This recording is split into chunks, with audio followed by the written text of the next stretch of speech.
Perkenalkan, nama saya Galih Nurhuda, saya CGP Angkatan 8 dari Kabupaten Temanggung. Saya berasal dari SD Negeri 6 Parakan Kauman, Kecamatan Parakan, Kabupaten Temanggung, Provinsi Jawa Tengah. Izinkan saya mempresentasikan rencana tindak lanjut aksi nyata modul 1-4 dengan tema disiplin positif. Rancangan tindakan untuk aksi nyata. Judul modul, Budaya Positif.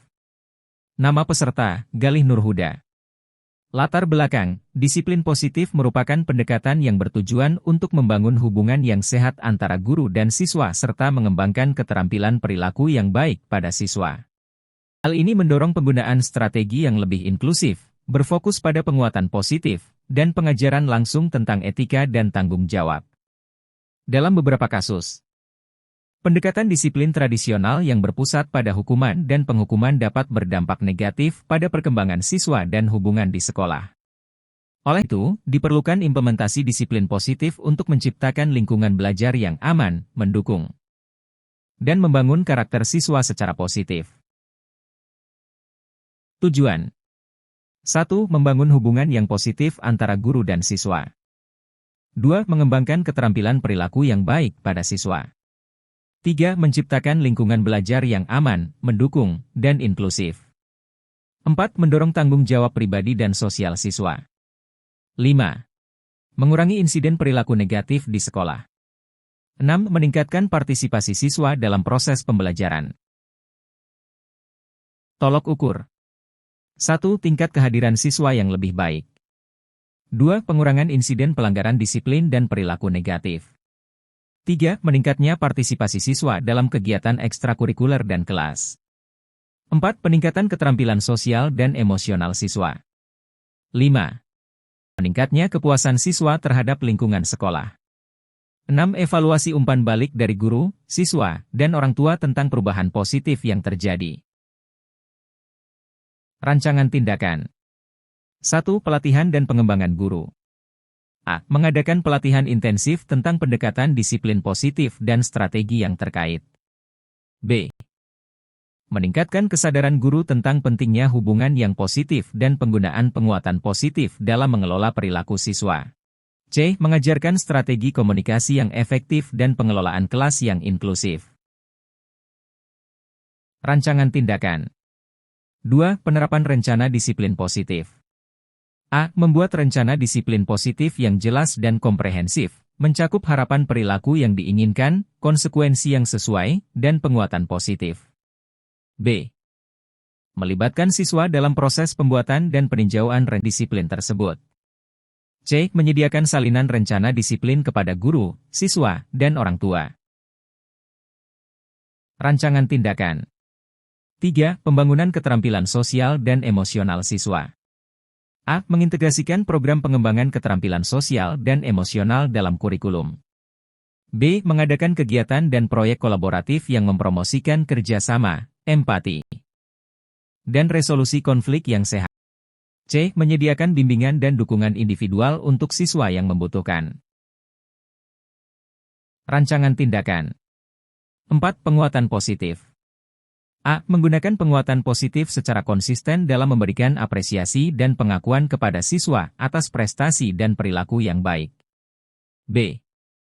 Membuat sistem penghargaan dan pengakuan yang mendorong siswa untuk berperilaku positif dan mencapai tujuan akademik.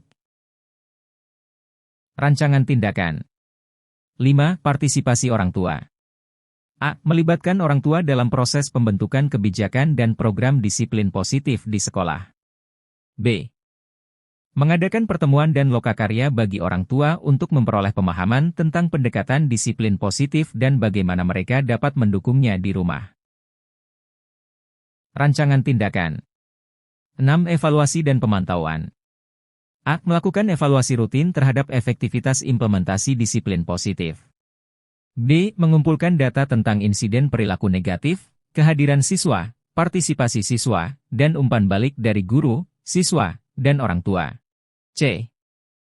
Menggunakan data tersebut untuk mengidentifikasi area yang perlu perbaikan dan mengadaptasi strategi disiplin positif sesuai kebutuhan. Lini masa tindakan untuk implementasi disiplin positif di sekolah. 1. Bulan 1. 1. Mengorganisir pertemuan awal dengan staf sekolah untuk memperkenalkan konsep disiplin positif dan menjelaskan manfaatnya. 2. Melakukan penilaian awal terhadap keadaan disiplin di sekolah, termasuk menganalisis dan perilaku negatif yang terjadi dan mewawancarai siswa serta staf tentang persepsi mereka terhadap disiplin di sekolah. 3. Mengumpulkan materi dan sumber daya tentang disiplin positif untuk digunakan dalam pelatihan guru. 2 bulan 2. 1. Mengadakan pelatihan intensif tentang disiplin positif untuk seluruh staf sekolah. Pelatihan mencakup prinsip-prinsip dasar, strategi komunikasi yang efektif, manajemen kelas inklusif, dan penguatan positif. 2. Meminta guru untuk merencanakan penggunaan strategi disiplin positif dalam pengajaran mereka dan memasukkan elemen-elemen disiplin positif ke rencana pembelajaran mereka. Lini masa tindakan untuk implementasi disiplin positif di sekolah. 2 bulan 3. 1. Membentuk tim kerja disiplin positif yang terdiri dari guru, staf administrasi, dan ahli konseling. Tim ini bertugas mengembangkan rencana disiplin positif yang mencakup harapan perilaku, konsekuensi sesuai, dan penguatan positif. 2. Melibatkan siswa dalam proses pembuatan dan peninjauan rencana disiplin positif melalui diskusi kelompok, survei, atau pertemuan siswa perwakilan. 4 bulan 4. 1. Melaksanakan rencana disiplin positif di seluruh sekolah. Memastikan semua guru memiliki salinan rencana dan memahami cara mengimplementasikannya. 2. Membuat sistem penghargaan dan pengakuan yang mendorong siswa untuk berperilaku positif dan mencapai tujuan akademik. Memastikan bahwa sistem ini diumumkan dan dijelaskan kepada siswa secara jelas. Lini masa tindakan untuk implementasi disiplin positif di sekolah. 5 bulan 5-8. 1. Melakukan kegiatan pengembangan keterampilan sosial dan emosional secara terintegrasi dalam kurikulum. Menggunakan pendekatan kelas dan proyek kolaboratif untuk mempromosikan kerjasama, empati, dan resolusi konflik yang sehat. 2. Menyediakan bimbingan dan dukungan individual bagi siswa yang membutuhkan untuk membantu mereka mengembangkan keterampilan perilaku yang positif. 6 bulan September 10. 1. Melibatkan orang tua dalam proses implementasi disiplin positif dengan pertemuan dan lokakarya khusus untuk mereka. Memberikan pemahaman tentang konsep disiplin positif dan memberikan strategi untuk mendukungnya di rumah. 2. Mengumpulkan umpan balik dari orang tua tentang perubahan yang mereka lihat pada perilaku siswa dan kualitas hubungan di sekolah. Lini masa tindakan untuk implementasi disiplin positif di sekolah. 7 bulan November 12. 1. Melakukan evaluasi menyeluruh terhadap implementasi disiplin positif di sekolah. Mengumpulkan dan menganalisis data tentang insiden perilaku negatif, kehadiran siswa, partisipasi siswa, serta umpan balik dari guru, siswa, dan orang tua. 2. Menyusun laporan evaluasi dan mengidentifikasi area yang perlu perbaikan.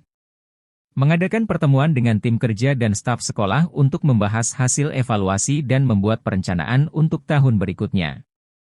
Dengan mengikuti lini masa tindakan ini, akan memiliki kesempatan untuk secara bertahap mengimplementasikan disiplin positif, melibatkan semua pemangku kepentingan, dan secara berkelanjutan meningkatkan lingkungan belajar yang positif dan mendukung.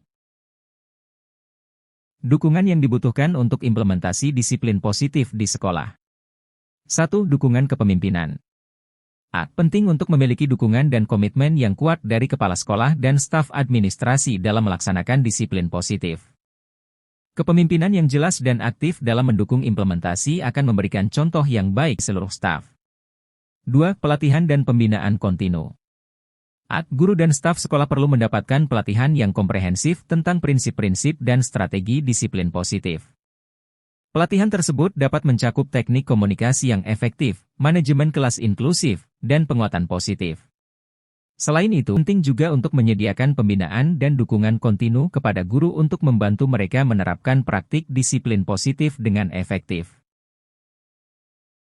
Dukungan yang dibutuhkan untuk implementasi disiplin positif di sekolah. 3. Sumber daya materi dan bahan bantu. A. Sekolah perlu menyediakan sumber daya yang relevan, seperti buku, panduan, video, dan materi lainnya yang berkaitan dengan disiplin positif. Sumber daya ini akan membantu guru dan staf memahami konsep disiplin positif secara mendalam dan memberikan panduan praktis dalam menerapkannya. 4. Keterlibatan orang tua. A. Melibatkan orang tua sebagai mitra penting dalam implementasi disiplin positif.